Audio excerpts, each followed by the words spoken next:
kind of a blur. It is, well, at times. I remember being presented the idea with the firm, that we were at the time, and thinking, okay, there's a fork in the road I wasn't anticipating. What idea? The idea that hey, let's take this group, because we were an internal group at the time, doing design. We had security, we had AV, we had, infrastructure and tech, and we had all the ingredients. And the idea of taking that group and spinning them off into their own entity. Right.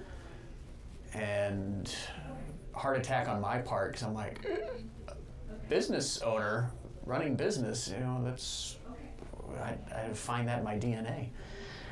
And that's when, the company leadership introduced us, because I'm like, I can take a company one place.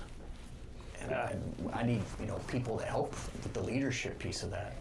So that's how Gale and I got introduced. And then as we started talking and kicking this idea around, we quickly identified, we needed somebody with some, business development presence and how they could help take the sales. And I just so happen to know Drew from previous lives that we've crisscrossed and all that. And I'd worked with Drew before at his previous firm, and then we just kind of all got together, sat down, and we can safely say that, yes, alcohol was involved. Yeah, so the sit-down part was interesting. So you and I were up and running, and we needed another partner, and you knew him, and we said, okay, well, let's go do that.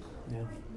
So it's the classic cocktail napkin story. It sounds cliche, but it actually really happened that way. It actually really did happen. It actually really did happen that way. I only regret we didn't keep the napkin. Yeah, it was Still, a good time. it's, I've thought 1,000 times, what did we do with the napkin? I think we just threw it away. Yeah, just left it on the table. Didn't really think of what significance that napkin might have 10 or 11 years later, because that was before we even spun out. Yeah, you're right. So that would have been 2014, right? Yeah. 2014, yeah. So that was the that whole was vision 2014. napkin around, well, here's what we're thinking we're going to try to do. Here's kind of the ideas we got in mind, that sort of thing, buying you into that whole program. So, yeah, it was fun. And it just, I wish we could look back now and see what we actually wrote on it. How close were we exactly? So, that would be interesting. But then, we get going, and, the funny story with Briggs is he's well known throughout Dallas-Fort Worth in the industry. And I had always heard this name, Briggs Moon, you gotta meet Briggs Moon. Meanwhile, on the other side, he'd be hearing my name, and and then the first time we got to meet, we're looking at each other going, he does exist. You are real. Okay. Yeah, I had heard Al for a long, long time. so one of you was Santa and one of you was the M&M? Pretty much. Yeah, that's right. Pretty much. But, I think it's uncommon, I think, to be able to gather individuals, 4 people alone, but find values, chemistry, all kind of the ingredients you need for partnerships, and to be able to sustain it, I think that says a lot. And that also tells you, in some ways, luck played a role, I mean, not even the Beatles could stay together. Great case in point. Wow. I thought about it that way. So 2014, I guess we all kind of met each other. 2015, we had duties to our partner firm that we were with before to wrap up so we could spin out, which happened 1/1/16. Right? Yep. So what do you remember about January of 16? Well, that's an interesting, I really don't remember much.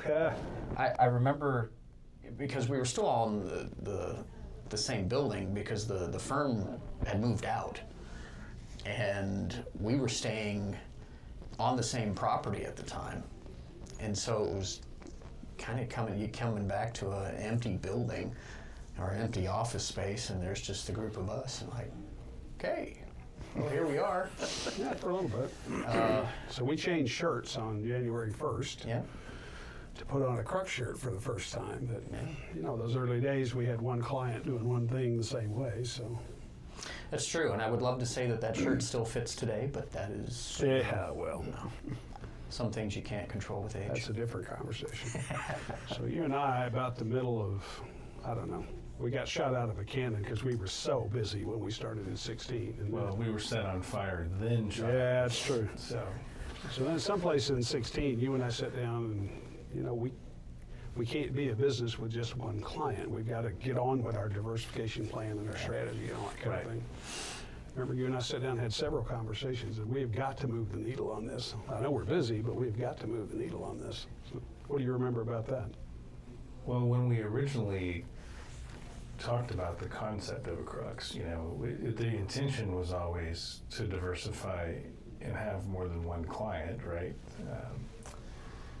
But I think the reality of being overwhelmed with work when we were first launched, we sort of abandoned that goal in the immediate term, you know, Yeah. the short term, because we were just trying to survive. And that trying to survive was nearly killed us. Just about. There's a lot to figure out in that first year. So There's a lot to figure out with people and processes. And I think our secondary thought was diversification and really growing our client base. But it became very obvious by about the middle of 2016 that this couldn't wait. We had to figure out operations while we were going out to market. mm-hmm.